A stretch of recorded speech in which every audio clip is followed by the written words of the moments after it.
The Final Furlong podcast is proudly brought to you by Jeff Banks Bet. Join the excitement and sign up to Jeff Banks online now to get 10% off any net losses returned as cash after your first month of betting up to £500 at jeffbanks.bet. Welcome to the Final Furlong podcast. I'm Emmet Kennedy, joined once again by the boys, Peter Michael and Andy Newton, after a shed load of winners on X. Well, Andy's laying horses that are losing, so that's a good thing. But you can follow both of the boys on social media. We'll throw up a link to them in the podcast description. Of course, you can see the graphic on screen now as well. Welcome back to the show, lads. Cheers, Emmet. Best odds on the Betfair Exchange is dead. Superior Mile Stakes, Group 3. Cicero's Gift, who, if the going continues to improve to good to firm, will not like this at all. But he is the market leader, 100 to 30. His connections were saying that was exactly why he was beaten at Goodwood the other day. He needs it soft. So Salisbury was cancelled today due to awful weather, but there is actually a potential good to firm ground situation for Haydock this weekend. The Clove Hitch for Oisin Murphy and Andrew Balding, 7-2. Holloway Boy gets William Buick for the first time. He's been running well in handicaps. Can he win at Group 3, 5-1? And will Witch Hunter get the pace that he needs to really show himself in best light? Sean Levy is back on board. He's a 5-1 shot. Let's begin with Peter Michael. Who do you like? Well, as you said, Emmet, Cicero's Gift, the current going in Haydock is good to soft. So, normally that, it should be at least good come Saturday, but there's very little rain forecast for Haydock, so there is a chance that firm could appear in the going description, and that would obviously be a big negative firm and possibly won't even run if that's the case.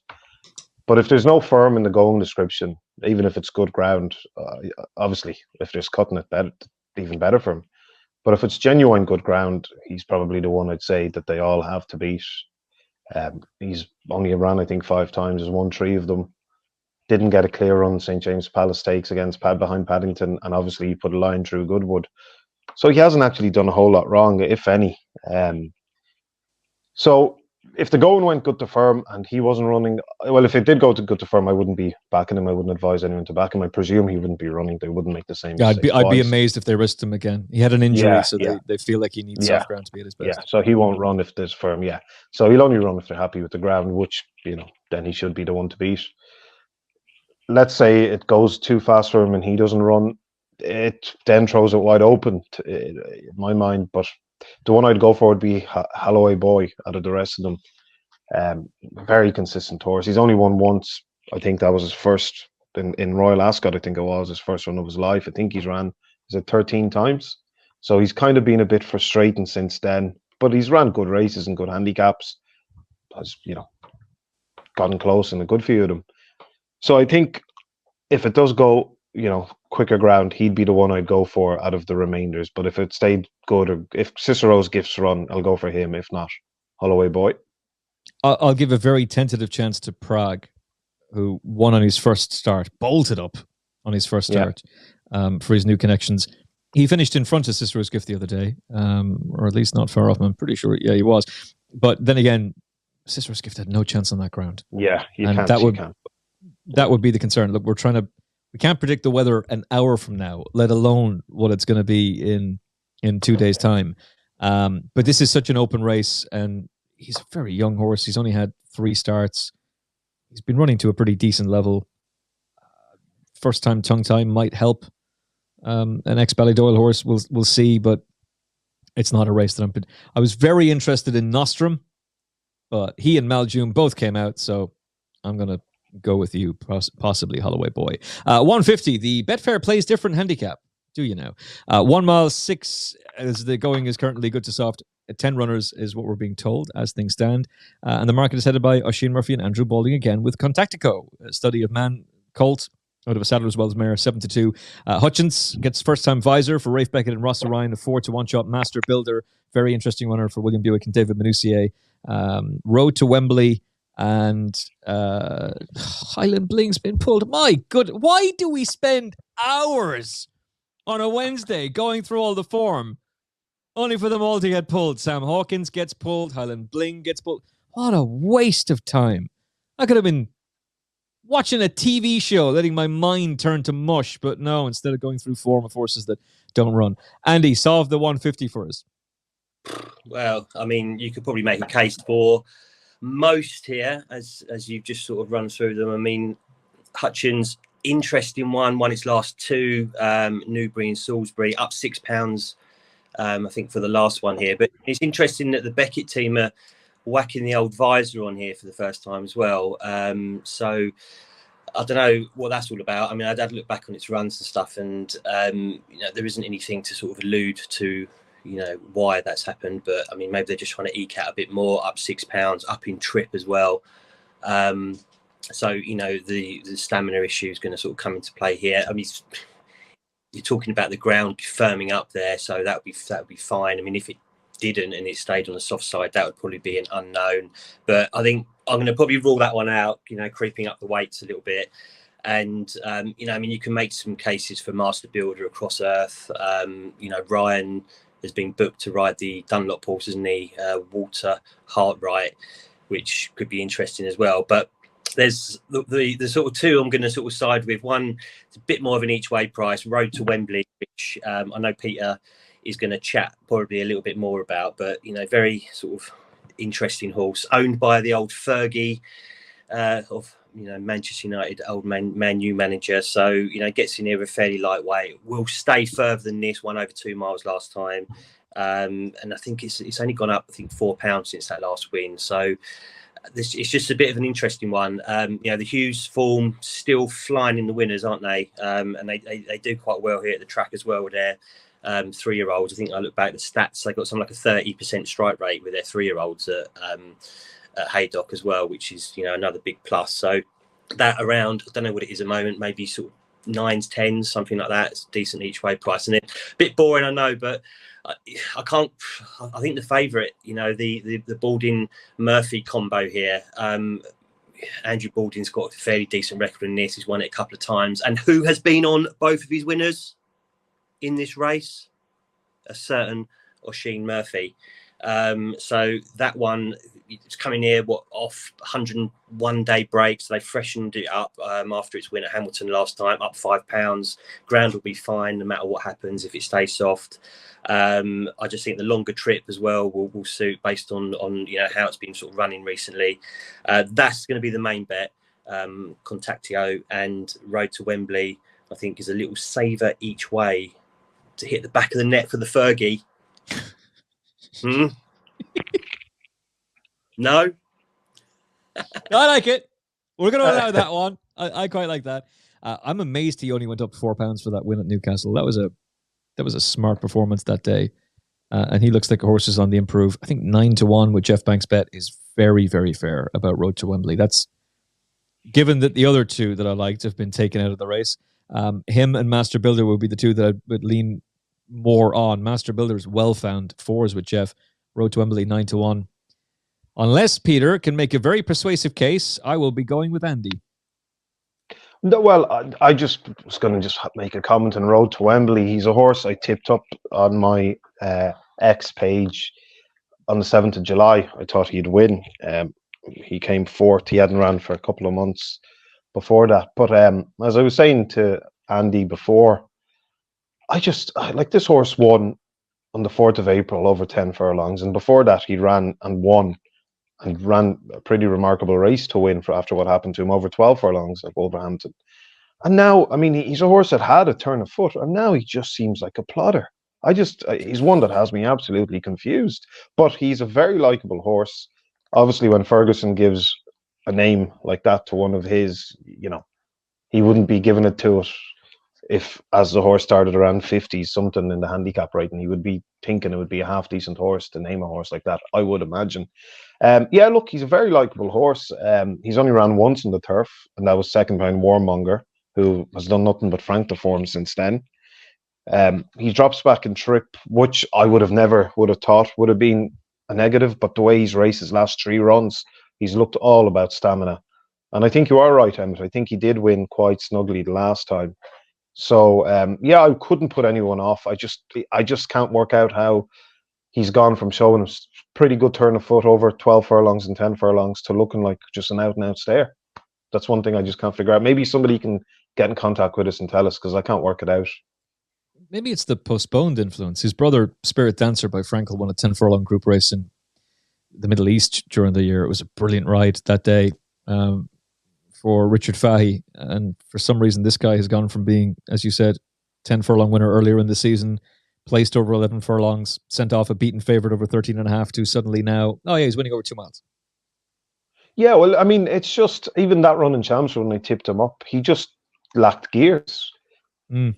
And that's going from a horse who showed a decent turn of foot. Now, I know he was running off 58 and 64 and he's going up in the handicap, and, you know, life becomes harder. So then you're, you know, whatever is your forte in your, you know, if you have, if you can quicken well or stay well, that comes out as you go up in the ratings and you're taking on better horses. But still, that turn of foot doesn't appear to be there that used to be there. So it's just something I can't work out. But I can definitely see him being progressive and consistent up around the strip and further. So yeah, I couldn't put anyone off him. Yep, 9-1 with Jeff Banks. I do think Master Builder sets the standard, but he's well found in the market, so we'll take a chance on him. To the 225, the Betfair Exchange Old Borough Cup Handicap, over 1 mile and 6 15 runners, headed by Epic Poet, who definitely sets the standard after his big run in the Ebor, but that was a hard race, and it was only 2 weeks ago.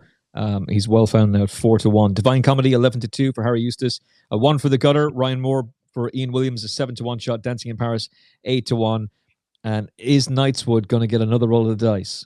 Spoiler alert, yes, he is, from me, a 10-1 shot.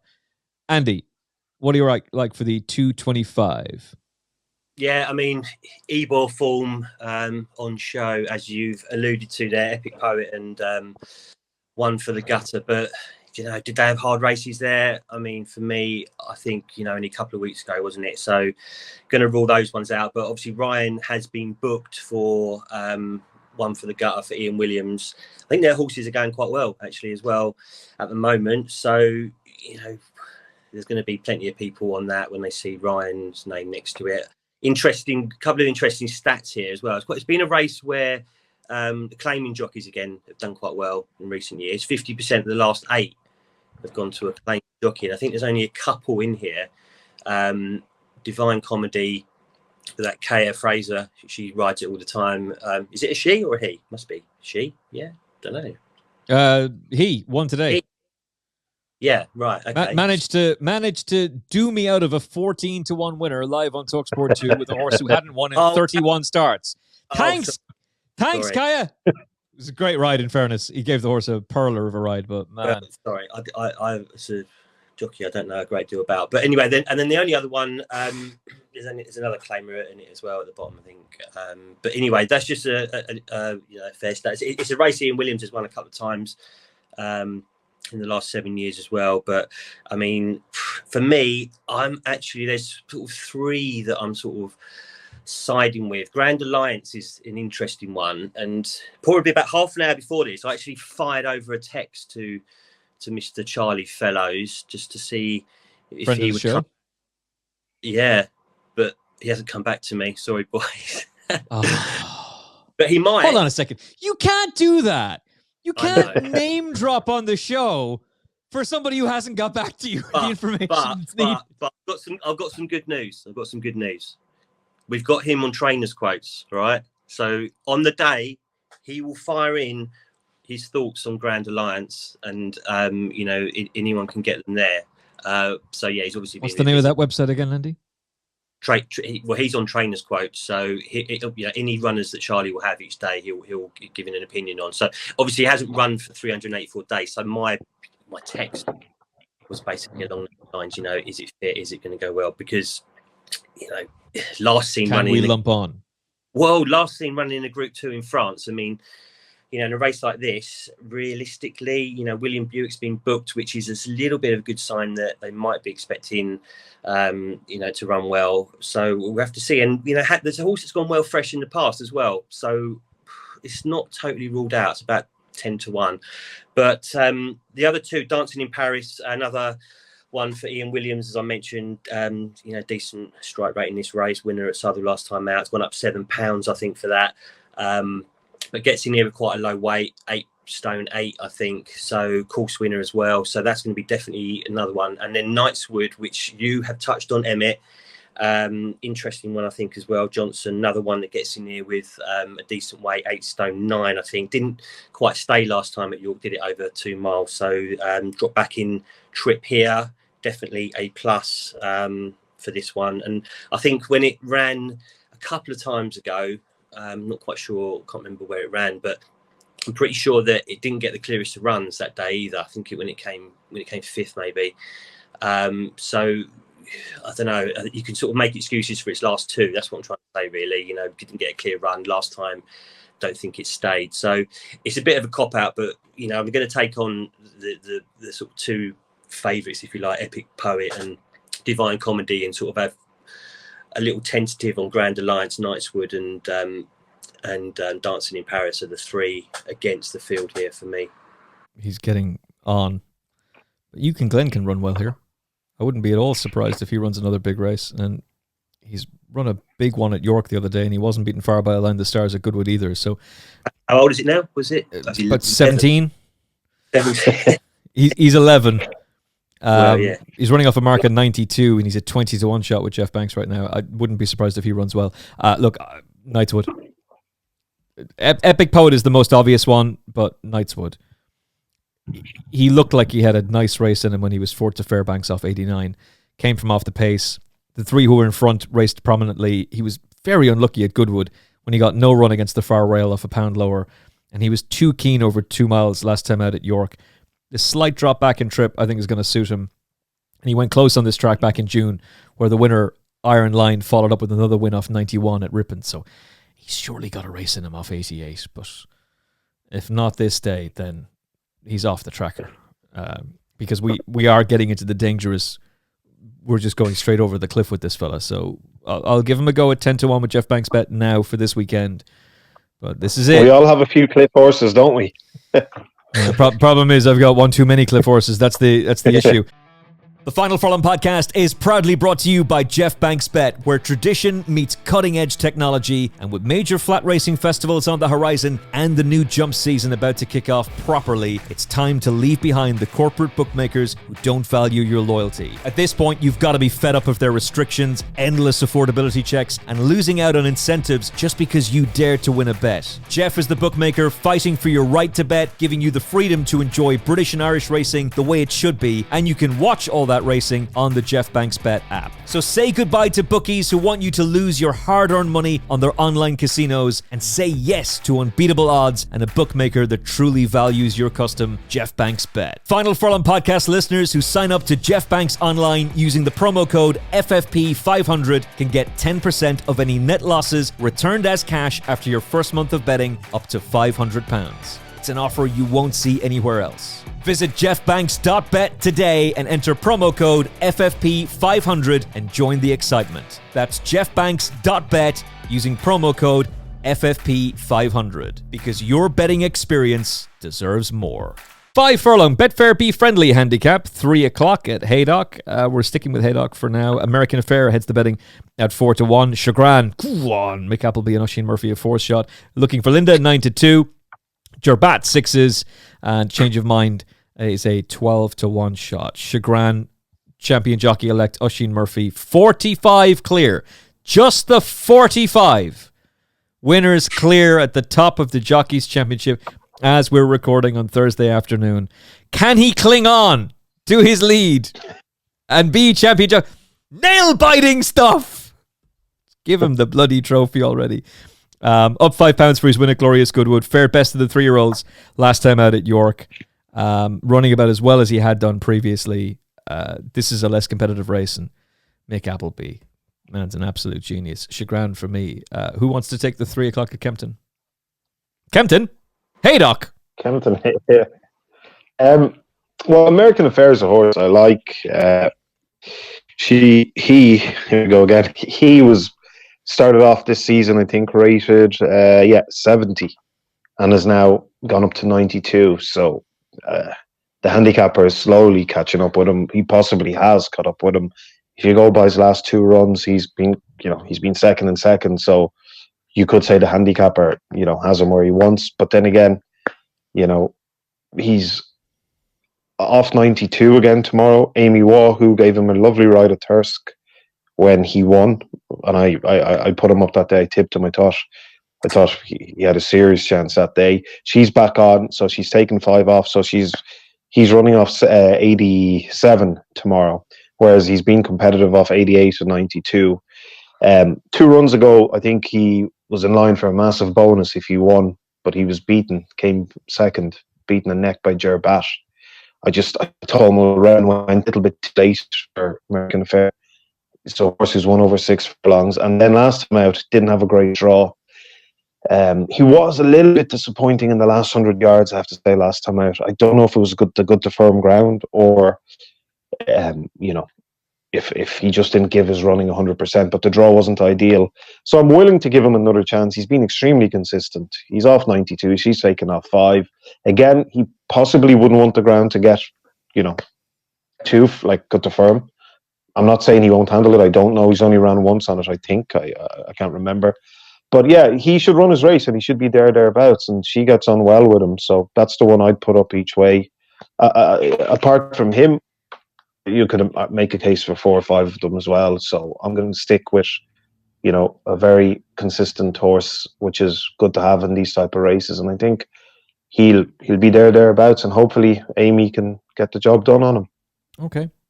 I'm not married to Shergan. He's probably one for Lucky 63, Lucky 31, scumbag each ways type of bet, but it's a pretty interesting call for Jim Goldie's source.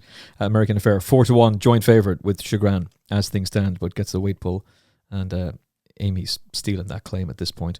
To the feature race of the weekend, the Betfair Sprint Cup, where Jeff Banks' bet, as I have an updated market in front of me, goes 3-1 about Inisherin, who won at the track earlier in the season, obviously won the Commonwealth Cup as well. Elite status for the same owner, a 5-1 shot, swing along. Surely one of these races is going to go her way eventually. 13-2, Jasur pulls like a train, but has all the talent. 9-1, Montesab 12s, and big prices about the rest. Andy, this is going to be a fascinating race. You're the man who's got all the trends and the stats. The draw is going to be really intriguing, though. 13 of the last 17 were rated 111 or higher. A mid to high draw, usually an advantage. Only 2 horses drawn in stalls, 1 and 4 making the frame in the last decade. So are you ignoring the low draw, or is this the weekend where actually draw bias horses might be overpriced? Yeah, I mean, there's a lot of, it's nice. It's great to see pretty much all of them, well, all the big guns, if you like, standing their ground. I mean, we've got, 16 of the 17, haven't we, right? So, yeah, I mean, when you say that, the draw's interesting. I mean, 17 of the last 22 drawn 5 or higher, but sort of more recently, I was having a look, and last year's winner regional came from stall 13, but 7 of the last 9, which is quite a big old chunk of the proportion, were drawn, I think, between sort of 4 and 8. Yeah. So Inisherin drawn 10, Elite Status 11, Swing Along 15. All the ones at the top of the market of double figure draws here. Just saw as well. So yeah, there's a couple of other. It's interesting. Inisherin really on its Ascot form, we'll be looking back at this and we'll be going, how is this 3-1?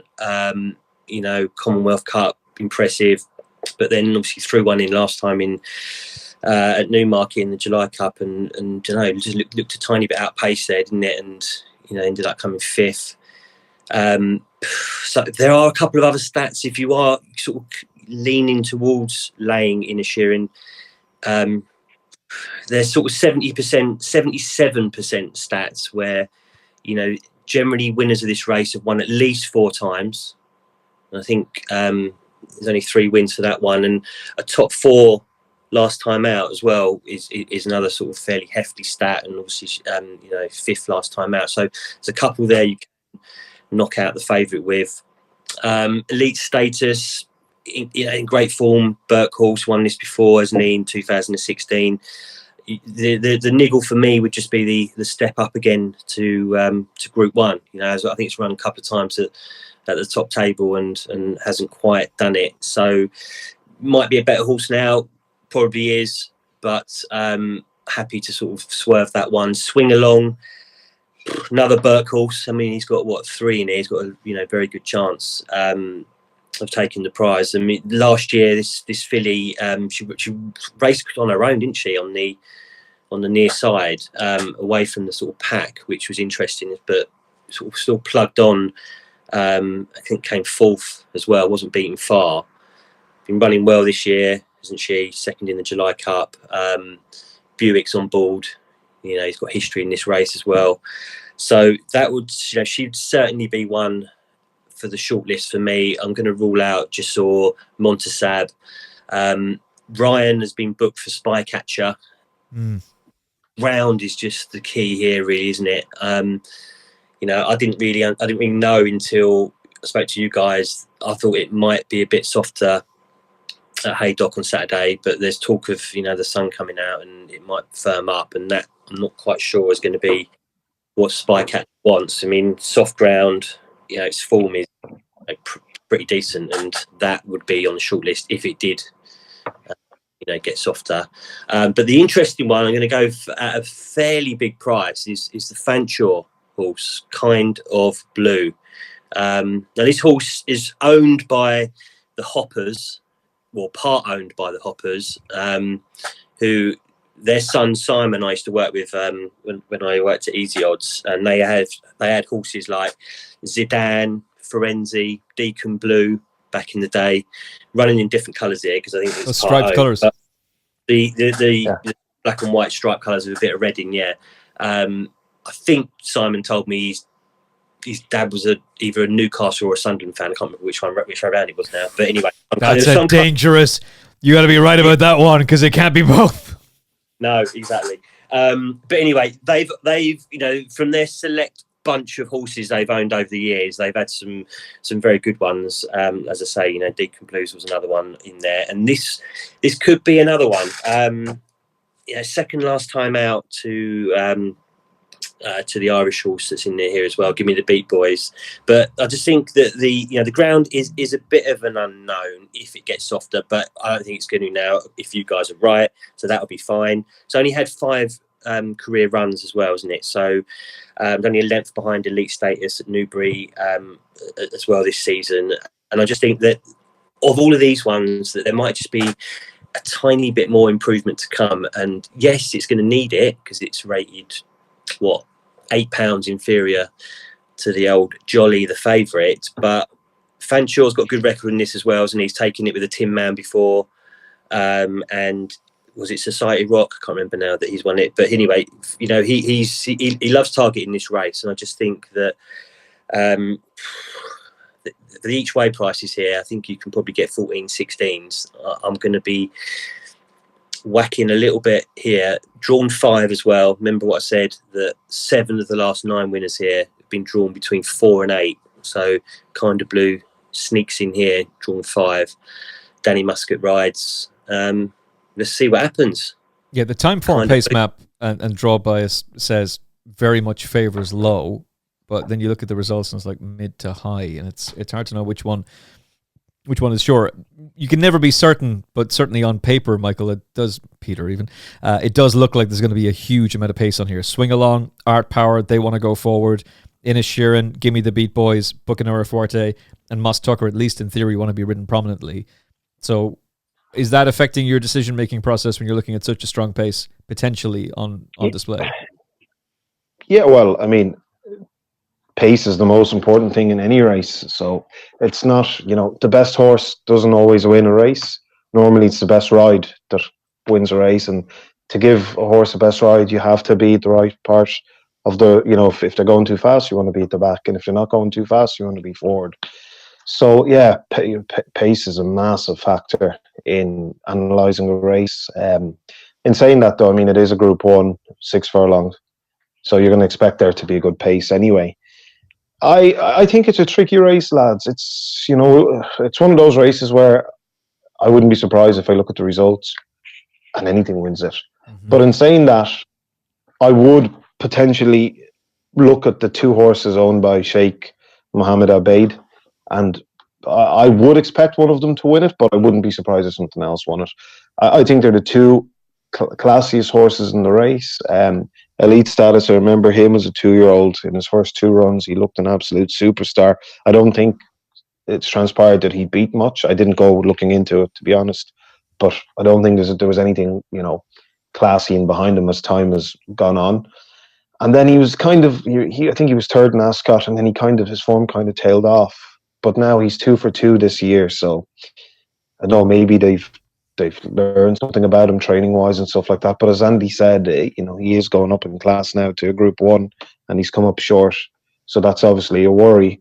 But I would be keeping him on my side for the fact that he's unbeaten this season, and I would also have Inisherin on my side in that race. I know they're the 2 first and second favourites, but they're around 7 to 2, 6 to 1, so the odds are not that bad. But I wouldn't be going mad. But I'd expect one of those 2 to win. But at the same time, I wouldn't be surprised if anything won it. This race makes any sense? No, it does. This race tends to go to a fancied runner. There's been 4 double-figure priced horses who've won it. They've been no bigger than 11 to 1. So it tends to go to a fancied runner. Right. But what are we learning about the sprint division this year? It's not very good. That's what we're learning. Yeah. Well, I mean, the 3-year-olds, obviously, there's how many 3-year-olds are in this 3? Is there 4? There's 6, I think. Yeah. 6 or so. They're taking on the elders. So we'll learn a bit more about the divide between them after this race, I suppose. Yeah, like Inisherin won the Commonwealth Cup, but think about that. Elite Status wasn't there. Van Dijk wasn't there. Gimme the Beat Boys ran no sort of race. Like, how good was that? He was good at Haydock, so he's proven he likes this track, but that was soft ground. Millstream was fairly well held in the Prix Maurice de Guiche on his next start, having beaten Inisherin in the July Cup. I know there's a theory that maybe he didn't like the undulating track that day. He's won on an undulating track before. I don't buy that. He makes no appeal to me at 3 to 1. Look, if he goes and wins, he goes and wins. Fair play. I'd be more interested in Elite Status. But even that, I want to take a spin at something at a much bigger price here. Jasur's going to get the pace he wants, so he's going to pull like a train again, probably, but it's Clive Cox. He tends to find the keys to these horses and gets it right eventually. But we're coming to the cutoff point of his price now. He's 9 to 1 with a lot of firms. Jeff is currently going 9s as well. We're kind of at the... He's got upside to him. The only one I mentioned is last year's second. The Hannon horse should have been a ring. Yeah. Which, is a sort of tasty price at 16s. Drawn 14. Third in the City of York last time out. And his Haydock form is actually fairly decent, I think, as well. I think it's only run there twice, but it's been second both times. So, if you're sort of stabbing around for something at a bigger price, I mean, like Peter said, I mean, you could probably make a case on some kind of form for all of them, on their best runs. But, let's not forget the horse did come second in the race last year. So, we have to give some kind of credit there as well. Well, it's last year's form that interests me. An app could be another one, boys. He's around 16, 20 to 1. The fast pace is going to suit. That's who I was just going to mention. That's what I was there just you going go. to mention. I got in before you. Yeah, thanks for that. So Ross Orion's ridden him 9 times. He's won on him 6, placed twice, including behind Bradsell at Royal Ascot. And we know how good that form looks now. That was his first run in a Group 1. His second run in a Group 1 was this race last year. And he was very unlucky not to finish closer. Now, he wouldn't have won, but he could have at least placed. He ended up only being beaten just about over 3 lengths after meeting a lot of trouble in running. He's gone out to the Middle East. He's won a valuable Group 2 in Saudi. And he hasn't run since. But I don't think that's an issue for him because he goes very well fresh. His record after a break of 53 days or more is first, third, and second. Ground's going to be no issue to him, whether it's heavy ground, which it shouldn't be, but it's Haydock, or good to firm ground. And given Mick Appleby's record with Big Evs and some other big horses this season, with a top jockey on board, he's third joint top rated with time form and only £4 off Inisherin on RPRs. The form is there with Bradsell. And the pace of the race is going to really suit him as well, as Peter said. I think Anaf's got a huge chance here. You're getting 16 to 1 with Jeff Banks bet as we're recording at 5 p.m. on Thursday. So, yeah, if that 16s holds, I think that's very, very fair. The other one is Beccanora Forte, who managed to beat... Well, he got thumped by Henry Longfellow in a Group 1 last season, but he beat Gimme the Beat Boys on his seasonal debut when Gimme the Beat Boys was race fit earlier this year. And the rumour going around was that Adrian Murray was incredibly bullish about this fella going to Royal Ascot, and then he missed. Another horse who came out of that Commonwealth Cup that Inisherin won. Another one that he would have had to face that he didn't have to face that day when he won. He's coming into the race fresh, but he's won 3 of his 4 starts at the Curragh, so a flat track like Haydock is going to be no issue for him. He's won on heavy ground, he's won on good ground.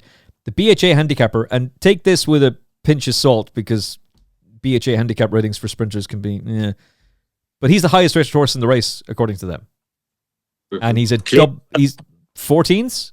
Is he 14s right now with Jeff? Yeah. But three pounds clear on the ratings as well. So not just it's I mean it's like we're saying, there's a case for pretty much all of them, isn't there? And it's going to be one of those sort of fine lines, sort of margin in the race. Look at who he beat on his 3rd last start. He thumped Porta Fortuna. Thumped her. Yeah. And not long after that, she went on to win a Group 1. And now she's the dominant 3-year-old filly in Europe, and she will win on Championship. Drawn 3, though. That's the problem, Andy. That's the bloody problem. So if I just blindly look at time form and don't use my brain at all and don't engage critical thinking and just go, ooh, draw bias favors low. Great. But what does that mean, favors low? Does it mean up until draw 3 and then it goes to pot? Yeah, I don't like that, but he's got a clear form chance and you're getting 14.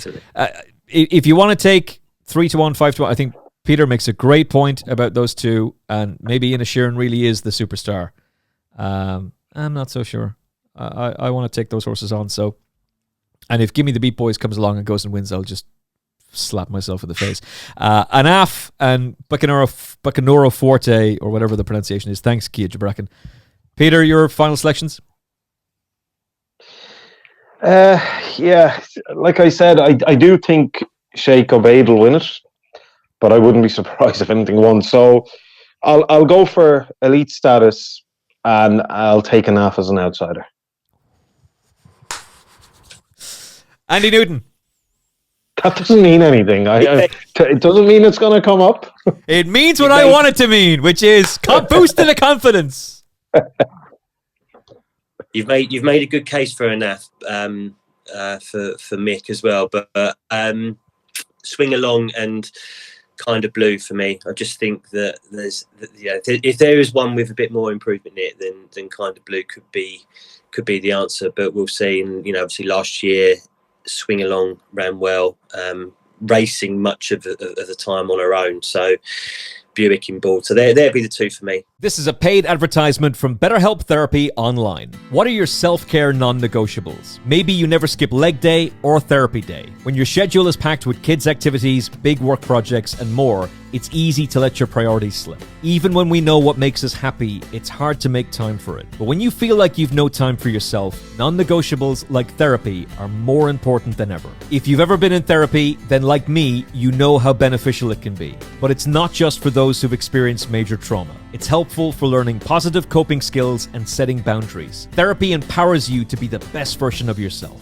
If you're thinking of starting therapy, give BetterHelp a try. It's entirely online, designed to be convenient, flexible, and suited to your schedule. Just fill out a brief questionnaire to get matched with a registered therapist and switch therapists at any time for no additional charge. With almost 5,000 therapists in the UK already, BetterHelp can provide access to mental health professionals with a wide variety of expertise. Visit betterhelp.com/furlong today to get 10% off your first month. That's BetterHelp, HELP.com/furlong. This is a paid advertisement by BetterHelp. Give online therapy a try at betterhelp.com/furlong to get 10% off your first month and get on your way to being your best self. We're going to look at one race at Ascot. That's the 135. It's the 7 furlong Bet365 handicap, and Jeff Banks is going 9-2 about the Wizard of Eye, 5-1 about Misinformation, Rebel Territory, a 13-2 shot as we record. Andy, who do you like? Well, this is annoying because this was another race that one came out, another Fancher horse, funny enough, as well, Fresh. Oh, he's going to run in a weaker race later on in the day, and he will win it, the 355. Right, there you go. Well, it's not all lost then, is it? But very same thing as you, mate. I had all that done. I was like, Fresh just wins this. He won this race 2 years ago. He'll win it again. Oh. Won it a few years ago. Fanshaw's doing well, and I think it's £9 lower this time round. But anyway, that's been scrapped. But at least At least the horse is still running on the day. You know, Wizard of Eye, 6th last time out in a Group 1, wasn't it? So, you know, that's going to be, you know, a very popular pick. Another Charlie Fellows horse, in fact. So, you know, we can maybe get his insight on that one on the day. Hey Siri, call Charlie Fellows. We'll call it. Don't do that. We'll give it. Don't. I was joking. Don't. No, don't. Is it ringing him? Yes. Don't do that. No, there you go. Might pick up. Look, leave it ringing. Oh, we can get his. God. Well, just him looking down at his phone. What's this clown ringing me for? Right. Great stuff. All right. But yeah, you know, course and distance winner, won at Ascot before it's running in the Jubilee last time. Ground will be fine. It's only up to, I think, £3 for that win as well. James Dore rides, but it's, you know, it's fairly short in a race like this, sort of about 4-1, isn't it? 9-2. Looking at the prices, Misinformation, another Balding one. They're going all right at the moment, aren't they? Course winner was at 3rd at York last time out, up to £3 for that. It's got a nice racing weight here, isn't it? Misinformation, 8 stone 8. So that would certainly be one on the short list. But the two that I'm interested in now, Fresh is out of the race. Well, actually, just touched on it. This is another race that is actually fairly decent with the claimers. 6 of the last 9 winners, which is a big old chunk again, have gone to a claiming jockey. And there's only one in the race. Joe Levy rides Gray's. Brilliant as well. Brilliant jockey. He's class. He is. For £5. Yeah. You know, that £3 is going to... 3. Yeah.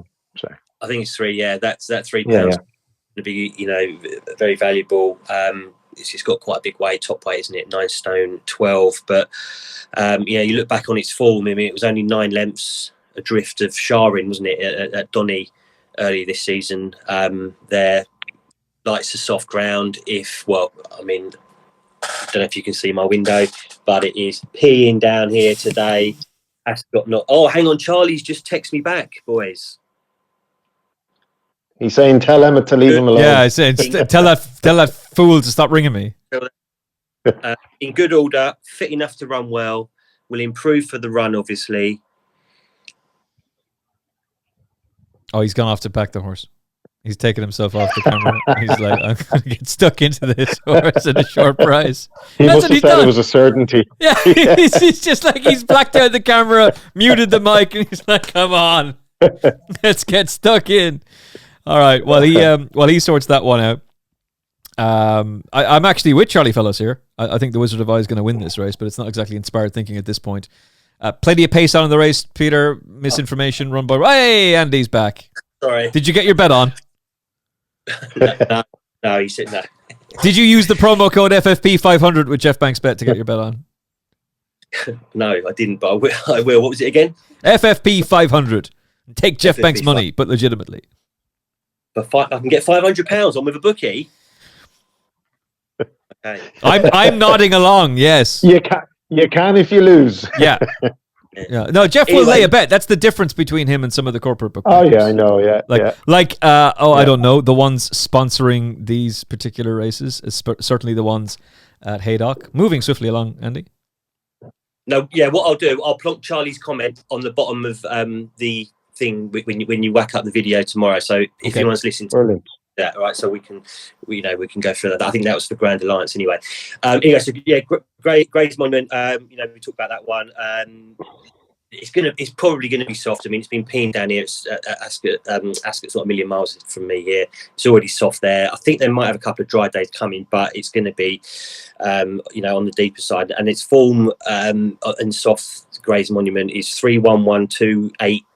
2-3-3, so that's a plus. And then the other one for me is the where is it gone? Is it still running? I don't know. Well, yes, it is. Amanda Perrett horse, course and distance winner, Rebel Territory. Ascot forms fairly decent, 3rd, 4th, 1st when it's run here. Another that will love the soft ground, won the Victoria Cup here. I think it was last season in May. Absolutely dotted up that day, didn't it, by about 4 lengths. It's only £7 higher this time, and I think he ran last time, little pipe opener at Goodwood, so should be spot on for this. Old Havlin takes the ride, and yeah, I just think that Rebel Territory here and Gray's Monument are going to be sort of my two over the sort of the fancied pair, Wizard of Eye and Misinformation. Okay, Wizard of Eye for me. I'm really annoyed that Fresh isn't going for this, but look, we'll just stick him in the bet in the 355, which he will win. He's £8 lower than when he won this race 2 years ago, and he should be a good thing. And that's a lesser race than this one. I thought the Wizard of Eye showed a really nice turn of foot 2 starts back, and he's been doing very well since he joined Charlie Fellows. I think he'll take the beating here, Peter, but that's not exactly inspired thinking, giving his price now.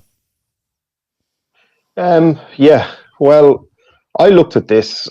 I had a horse in my tracker in it, and I looked and I saw him at 40 to 1, and I was like, lovely, I'll be having some of that. But I then looked at the weather forecast. The going was good, and I saw there was rain at Ascot, and now the going has gone soft, and there's 40 mils due tomorrow. So there's a chance Ascot might not even be on Saturday. So when I saw that, then he's completely unknown. He's only ran twice on the turf at Cajun Thunder. Ran a lovely race at Redcar behind La Trinidad, and then did incredibly well to win at Doncaster from a very poor position. But you're probably, if Ascot goes ahead on Saturday, you're going to be looking at very, very heavy ground. So whether or not he handles that, I have no idea. Obviously, that's going to blunt his turn of foot because that's his main asset. So I couldn't tip him up. I could at 40 to 1, even on unknown ground, but I couldn't be confident. But I definitely wouldn't let him run at any price without a bet, even though soft ground or heavy ground will be complete unknown. There's evidence in his breeding to suggest that he will go on it, but his potent weapon is a turn of foot. So obviously, you normally want better ground for that. But when I saw like the ground is probably going to end up heavy, I went through it, and the horses with the soft ground forms are Rebel Territory, Blueprints, Mission to Moon, Gray's Monument, Run Boy Run, Streets of Gold, and Sterling Knight. They're the ones that have decent enough form in soft or heavy ground. So they're the ones I'd be making a list of and looking at. And out of those, the one I singled out was Sylvester de Souza's horse, Mission to Moon. He was the one I said I'd go with out of those. I think he was 12s. I think he's 9s now. He's got good form in soft ground. I think he's ran 3 times on it. He's won twice. He disappointed once on it, but that was one of those big sales races at the Curragh. He's a consistent horse. He's got the Sousa on him, which is always a good thing in my mind. The one Andy talked about, Rebel Territory, was another one I looked at closely. I was just, the back of my mind was thinking maybe this race might come a bit soon for him.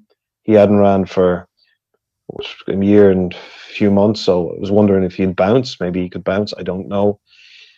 So I would definitely be looking at those I just named, because they're the only ones with form soft ground that I would, decent form in soft ground. And out of those, I'd go with Mission to Moon in this one. And I'd obviously have to put something in the Cajun Thunder, even though the ground might blunt his turn of foot. 2 of his last 3 races have produced a couple of winners from Arcadian Thunders. Which ones? Arcadian Thunders. Yeah, well, put a line through. I know he's won on the all-weather. I think he's a better horse in turf. He's only ran twice in turf, and against La Trinidad, he travelled so well and quick and nicely, and La Trinidad just is not a bad horse. I actually put up La Trinidad after that run on his next run, and he won at 20 to 1, I think it was. It was either, I don't know if it was his next run actually. It was a couple of runs after, because good to firm ground is crucial to him. Yeah. So he even franked that for him. Cajun Thunder is very unexposed on the turf, but again, I would probably imagine that soft or heavy ground wouldn't suit him, but I would definitely pay to find out at 40 to 1. But I'd have to go with something proven, because, as I said, I can imagine Ascot being heavy if it goes ahead, and Mission to Moon would be the one I'd go with because of that. The Dam only raced twice, and they were in France. They were small field races. You can't really tell a whole lot. She was 3rd of 5 on soft ground. Well, it wasn't big far. Yeah. No, and Night of Thunder, as we all know, won on heavy ground. Yeah, he did. A couple of times or soft ground anyway. She's a Dalakani mare, so you'd like to think he wouldn't have too much. It's just with the turn of foot she has. It's just the turn of foot he has. It's hard for a horse to have that turn of foot and be able to do it on heavy ground. you know, it will blunt his turn. But look, you were talking about a 40-1 shot, so I couldn't let him run, regardless of what the ground is on the turf, without throwing something on. If it was good ground and he was 40-1, which was what it was when they priced up the race, well, that would be a different story, Emmet. We'd have to have gone for that one, you know, because it would have just been a silly price at 40-1 on good ground. Time form give him a mark of 115. The Wizard of Eye is top rated on 119. He's nothing to find. The ground is a big. If it was good ground or good to firm ground, and he was 40-1, I'd be getting stuck in no end each way. But yeah. I can't say that on heavy ground. I'd only be backing him a win if I was backing him with soft ground, and hope he goes on it. You know, and if he goes on it and he can use his turn of foot, then he could be even better on it. Who knows? He's joint top rated on RPRs. Yeah, well, I mean, if you go and watch that Doncaster race, you wouldn't believe he's won from where he was. Go and watch his race against the Trinidad. He travelled so well, did everything right. He was just beaten by better horse over 8 furlong. He's probably a 7 furlong horse. And that's another thing as well, if it goes heavy, which I think it will, you know, it's going to make it, you're going to need to stay 7 furlongs very, very well, which he does, obviously, because he's come second over 8 furlongs. But as I said, his turn of foot could be less effective. There is 40-1 available. Jeff Banks. I'm not sure if I don't have prices from Jeff, so I can't say that he's going 40. He might very well be. Yeah. But there is a firm going 40s, and well, yeah, look, as I said, these guys priced it up on good ground. Now, obviously, they would have had a look at the forecast, but he would still be 40-1 if it was good ground, and that would have just been completely wrong. That would have been, you're looking at probably an 8 or 10-1 shot at 40-1. But unfortunately, we're not going to get that scenario. So we have to go with what we have, and that's why I'm going to go with Mission to Moon and a bet on the Kenyan Thunder as well, because I can't let him run at that price. Okay. You've persuaded me. I'm sold. I'm going to take the 40s at Kenyan Thunder, because if that horse was to go and win, then I didn't have a bean on him. Well, no, yeah, exactly. But I'm not expecting him to win in that round. But everywhere. And hey, if Ascot ends up getting cancelled because of bad weather, then it's all right. We get our money back. Who cares? To Kempton, where we switch to the all-weather. The 2 o'clock is the Unibet Siena Stakes, Group 3. I'm sure that's wrong. I have no prices at all. So very, very briefly, who wants to go for the 2 o'clock, and what's your argument? Symbol of strength. You know, he should win that. But there's a horse there that I think is worth backing. Without him, you'll probably get him a big price. He's the outside of the field, Miss El Fundi. I thought she ran a lovely race first time out. Then I thought she ran a lovely race in Ascot. She was 13 lengths in Bedtime Story. But if you stop that race with a furlong to go, she was basically second. Brian ran in that race as well. She was basically second, and she just weakened the last 100. Well, she didn't really weaken. She just kept on going. They kind of just passed her. Then she was impressive enough winning on the 10th of July at Kempton. I put her up on my site there. I thought she was a certainty. And then I thought she would win again off 82 at Newbury. I put her up. I tipped her up. I think I tipped her up at 7-2, 4-1. But that day she ended up like 10 or 11-1s in the exchanges, and I just couldn't work out why that horse would be such a drifter and why people would want to be laying that horse. And she ran an absolute stinker. Absolute stinker. The worst run of her career by a mile. So she's back on the all-weather. I mean, she did run very well in that race. I think it was the Chesham, was it, Andy? Yeah, behind Bedtime Story. Yeah. Now, Brian beat her on the day by, what was it? Just have to go over. By 5 lengths by 3 lengths, and Brian's £2 better off. So she does have it to do, but this is back to 6 furlongs, whereas that race was 7 furlongs, and that would suit Miss El Fundi more. Now she's coming off, she's only beaten 6 lengths, but that's far enough in a 6 furlong race, and I thought she'd win. So she's coming off an extremely poor run in my mind, but there's no way I could let her run at 20-1. I would take the favourite out of it. I'd back her without the favourite each way. I think she could definitely outrun her price. They've put cheek pieces on her first time. I could see her running. If she doesn't run well, I'd be surprised. So I think now, that's coming off a bad run, so it is a bit risky saying that. But if she doesn't run well on Saturday, then something's gone wrong quite rapidly with her. And Sir Mark Prescott's horses are in good form. Tiffany, a horse that... Yeah, and he's running her in a group race, you know, when he doesn't have to. She's only rated 80, so obviously I know they're after the black type. So, I just still can't work out how everyone knew she was going to run very badly the last day, apart from me, and she did. She ran very badly, but I'd be willing to give her a chance without the favourite each way. I think she could be a nice each way bet without the favourite. Yeah, he's got a nice horse called Alistella who chased home Dreamy, who is going to win the Oaks and might win the Fillies Mile as well this season if they decide to unleash her in that race again. Maybe they'll go to there we go. Arc Weekend. So he's got a nice team of 2-year-olds, and Tanya, our guest on a very, very popular episode of the Final Furlong podcast, the great Tanya Stevenson, was really talking up Tiffany, who won in Germany for him the other day. So 28-1 about Miss El Funky. Without the favourite, though, I'd take the favourite out of it. That's what I'd do. The 235 is the Unibet September Stakes, the Group 3. Hamish for William Haggis and Tom Marquand is back 58 days off the track after a very underwhelming effort when his jockey was pillared on social media, as they all do whenever a horse gets beaten. 15-8 for Tom Marquand and William Haggis to be back in the winners' enclosure. Lion's Pride shapes like a horse is going to mop up all weather races. Can he beat Hamish, though? 2-1. And Kalpana, 100-30, are the prominent horses in the market. It's pretty much any price you want about the rest with Jeff Banks bet. Peter, anything that really appeals to you here? Look, it looks a 2-runner race. As you said, Lion's Pride is definitely a better horse in the all-weather than he is on turf. I've no doubt of that. But Hamish is obviously an interesting runner here. He's well clear in the ratings, and I think he'll be hard to beat, to be honest. Now, obviously, he wouldn't want it to be run at a crawl, which is obviously a possibility because everyone would know that Hamish would want the fast pace and nobody would want to set up for him. But at the same time, there's other horses there that, you know, they have to keep their eyes on as well. So I think it's a 2-runner race. I think Hamish has a class edge over them, so I'll go with Hamish to win and Lion's Pride to come second. Andy? Yeah, I mean, that you know, I'll touch on that in a minute. I mean, I don't know. I just think, you know, Hamish, I think it was entered to run at Chester last week. Yeah, he was, yeah. And then didn't obviously get there. So, yeah, he's interesting, even though, you know, it's won this race in 2021. It's only run, I think, 3 times on your weather. Only one win, which obviously came in this race. So Kempton, we know the track is okay, but yeah, the question mark for me is just: are there signs that he's on a little bit of a downward curve?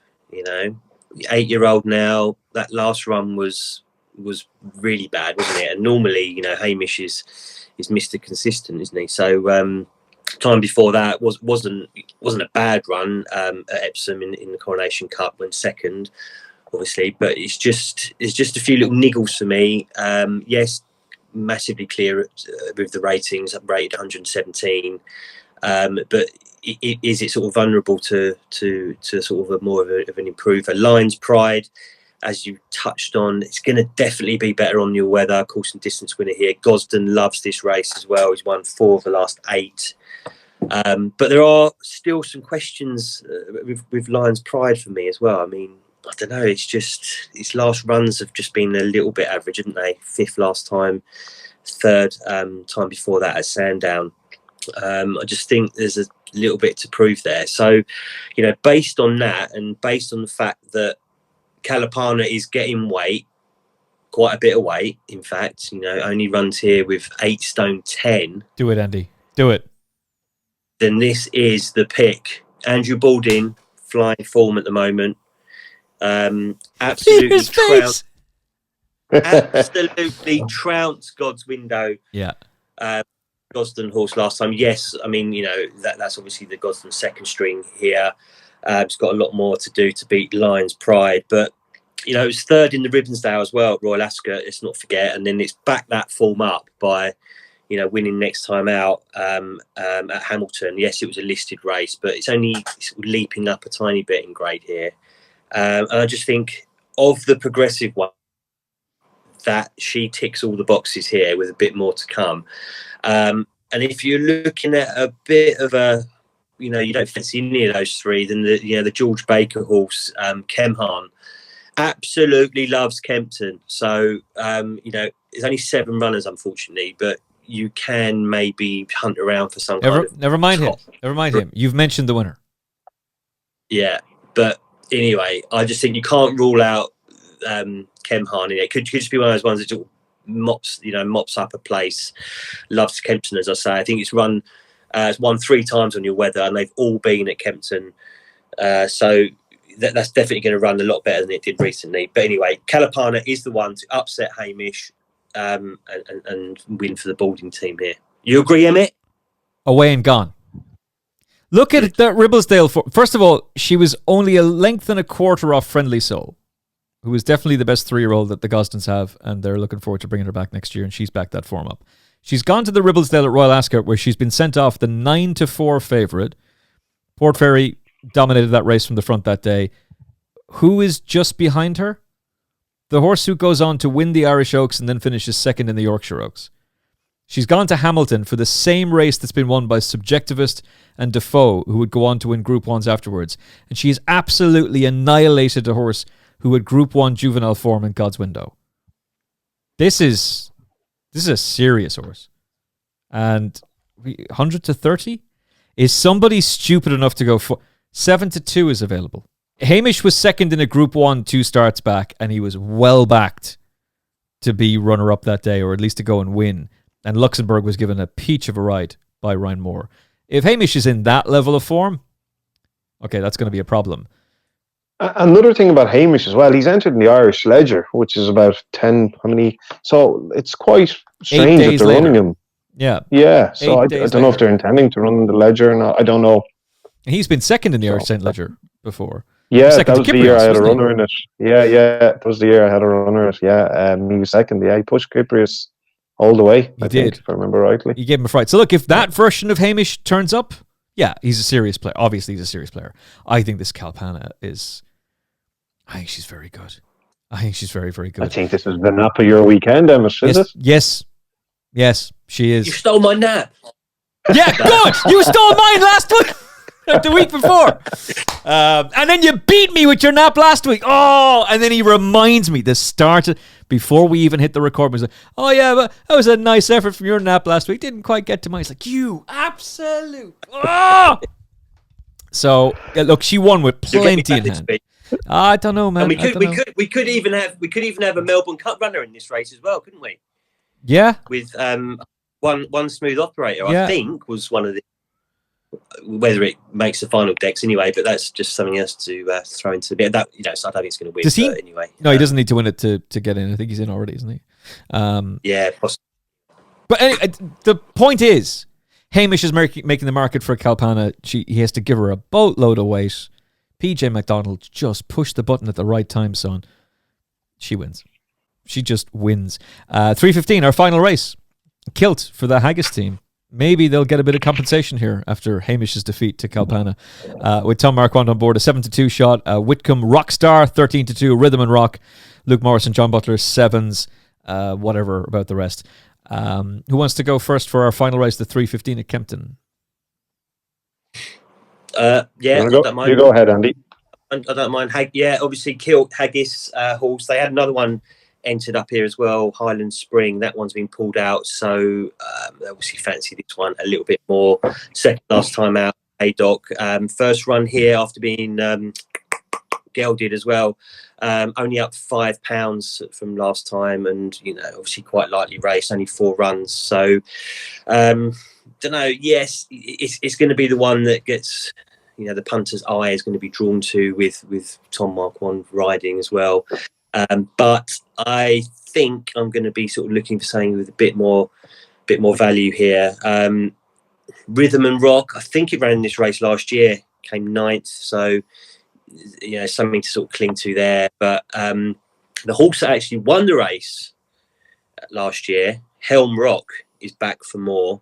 It's drawn 3 last year. Now it's a bit higher in 13, which is a slight niggle, and it hasn't won since. I think it's gone on a bit of a barren spell of 10 races without a win, Helm Rock. But the good news is it's £8 lower now because of that run without a win. Decent on the all-weather. I think it's got a 50% strike rate of hitting the top 3. Decent each way price at around sort of 10s. It's been running in better races than this. It's been running in lesser class races than this, but carrying bigger weight. So now it's up to a class 2. It's got fairly okay racing weight, 9 stone 1, and I just think this would have been a target for the old Kublers. I think race it's proven in last year. Whether they're going to be happy with the draw, I don't know. We'll find out. But with £8 to play with from last year's form, that's enough for me at sort of 10 to 1 to sort of get a bit of interest there. And then the other two, at again, big prices. Top Secret for the Muir camp, they do well here. Hasn't run for a while, but this is a horse that goes well fresh. Course and distance winner. I think similar to your sort of stats when you looked at that horse earlier, Emmet, when you were talking about horses that are coming off a layoff, this 100-day layoff for Top Secret has been second, 7th, we'll ignore that, and it's been second, first. Okay, so that is backing up that this horse goes well fresh. Drawn 1. William Muir does very well at the track as well of his older horses. He's got something like a 20% strike rate, maybe a tiny bit more than that. So Top Secret. And then the other trainer that he's in a little bit of a not great form at the moment, Roger Varian, but it's interesting. He's one at the bottom there, the old Great Gadian. He's got a 28% strike rate with his 4-year-olds at the track, and old Jack Mitchell's on this one. And if you can go back in some of its old form here, then you think, well, why is this 25 to 1? It's got 4 all-weather wins to its name, definitely well handicapped, and the return to the all-weather will suit 100%. It's just the form for the Varying team at the moment is a little bit of a query, but wouldn't be surprised if it's snuck into at the frame or whatever at a fairly big price. So that one, great Gadian, Top Secret, and last year's winner Helm Rock. I'm gonna sort of throw three darts at this one, I think. Okay, Peter, any of those horses on your shortlist? Well, I'm gonna have 2 darts if that's okay, but unfortunately none of them are on my shortlist. I agree with Andy. It's a very tricky and open race without a doubt. There's a lot of consistent horses in this race that are edging up the weights, and there's some, like Andy mentioned there, Helm Rock, he's kind of gone down the ratings, and Great Gadian has gone down the ratings. So there's horses with, if they come back to form, they're well in. But the 2 I like, and the 2 I'm going to be backing, is Longley and Tails Velvori, or however you pronounce him. I'll start with him, the Richard Hannon horse, Tails Velvori. He's been running very consistent in big handicaps all season, and he was very unlucky. He was given no chance last time out in the Shargar Cup and finished very well. Hannon's horses, as we all know, haven't been in great form up till the last, 4 weeks, 5 weeks, have started to come back in form, but he was still running well enough despite Hannon's horses not running well, and he's come down a little bit from those runs. He's running off 100, he's now down to 97. He's a very consistent horse. I know his form figures wouldn't appear like that, but if you look into his form, he's quite consistent. He's won the track. There's no excuses there with that. And I think he's 14 to 1. I think that's wrong. I'd have him more around a 6 or 7 to 1 shot. So I think he's set for a big run. And Longley is the one, as I said. Michael Wiggum's horse, good, solid, recent form, dead heated with Phoenix Passion. I know she was disappointing after that, but I'd put a line through that. Beat Noodle Mission has gone on to frank the form. He's only gone up £6 with both those runs, and I think they're solid runs. And he's drawn 11. I hope Neil Callan will hold him up, because he seemed better for that at Wolverhampton when held up. He seemed to improve for it. So those are the 2 I'd go for. I think they both have very live chances, and I think they're good value, both of them. Okay. And Peter, which trainer has won this race twice in the last 5 years? Richard Hannon. There you go. Nice. Has to be. I tell you what, if you fancy one Michael Wiggum's training and money comes for it, Jesus, yeah. Yeah, he's very you sure. Nearly double your stake. But it's just for Richard Hannon, with these type of races, it's a big enough handicap. He has more horses around these type of, ratings. Yeah. No, Wiggum's very, very shrewd. Okay, let's get to best bets time. I feel like I should ask the 2 of you for a lucky 63. So we're not just talking about Nap, but we're also talking about next best as well. So I'm going to get in there before Andy can. Kalpana, Nap. Done. Next best. Nap for you, Andy. We'll get your next best in a second. But what is your Nap? You can go Kalpana as well, but I do want to give a... No. I'm gonna go big this week, and then we're gonna go back over to Haydock in the Spring Cup, and kind of blue, sort of whacked over my case for it earlier. Yeah.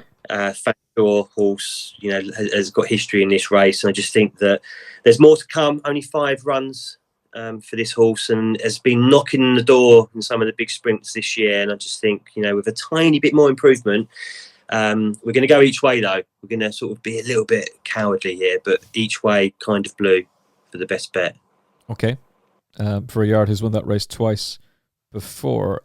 Peter Michael. I'll put in one there running tomorrow in Dan Royal in the 5 o'clock. Dancer Chester. He's around 14-1. I think he could go close. He doesn't have a great draw, but he ran a very eye-catching race last time, and I think the jockey put up 7 pounds overweight or something like that. So he's back off a much lower mark, and the extra furlong is going to suit him. Doesn't have a good draw for that track, but yeah, I think he's 14-1 or something like that. So I think he's value, and I think he'll go close. But look, it's a nursery. The majority of them have been strangled for their first 3 runs, so you don't know what you're up against. But I'll go for that one on Friday. Okay, and of the horses on Saturday, which one I won't say most confident, but which one are you most interested in? It's a good question. To be honest, I really like those 2 in the 3:15 Long Lane Tails. I think they're going to run big races. I think they'll go very close. So out of all the races we've previewed at the prices, those are the 2 that would interest me the most. So if I had to pick one of the 2 of them, I'd go for Talis Evolvery, just because he's a bigger price. Okay. I know that Andy's made a compelling case for the franchise. I'm very keen on an AF. Very, very keen on an AF. And yeah, good value as well, yeah. I honestly don't know what to make out of the draw. Sometimes that draw can just break your brain, but I don't think Bucanoro Forte should be allowed to run at such a big price at 14s. But that would be... I wouldn't want to take less than 12s, I'll put it that way. But I think an AF is going to get that race run to suit. From Peter, Andy, and me, thank you for watching. Thank you for listening. We'll talk to you again very, very soon on the Final Furlong podcast. Look after yourself and each other. Best of luck for the weekend. Come on, an AF. And more importantly, come on, Calpana. The Final Furlong podcast is proudly brought to you by Jeff Banks Bet. Join the excitement and sign up to Jeff Banks online now to get 10% off any net losses returned as cash after your first month of betting up to £500 at jeffbanks.bet.